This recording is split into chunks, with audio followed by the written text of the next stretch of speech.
Profession या पेशा किसे कहते हैं?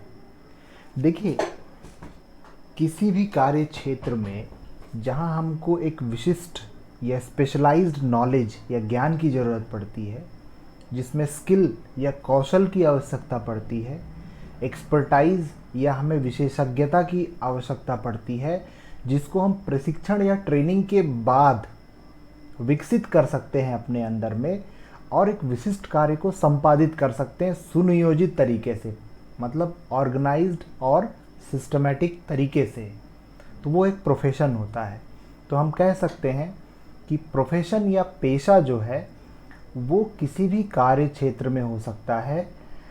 उस कार्य को करने के लिए हमको एक स्पेसिफिक नॉलेज, स्किल, एक्सपर्टाइज और ट्रेनिंग चाहिए होता है कि हम उस कार्य को कर सकें। उदाहरण के तौर पे हम देख सकते हैं कि जो डॉक्टर्स होते हैं, जो हमारे डॉक्टर होते हैं, प्रैक्टिस करते हैं, जो एक पेशा है, वो सेवा कर रहे हैं, प्रैक्टिस कर रहे हैं।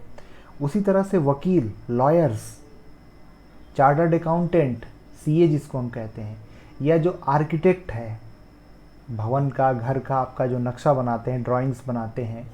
उसी तरह से सामाजिक कार्यकर्ता, सोशल वर्कर, वो भी एक प्रोफेशनल एक पर्सन है, प्रोफेशन है, वो सोशल वर्क का प्रोफेशन है।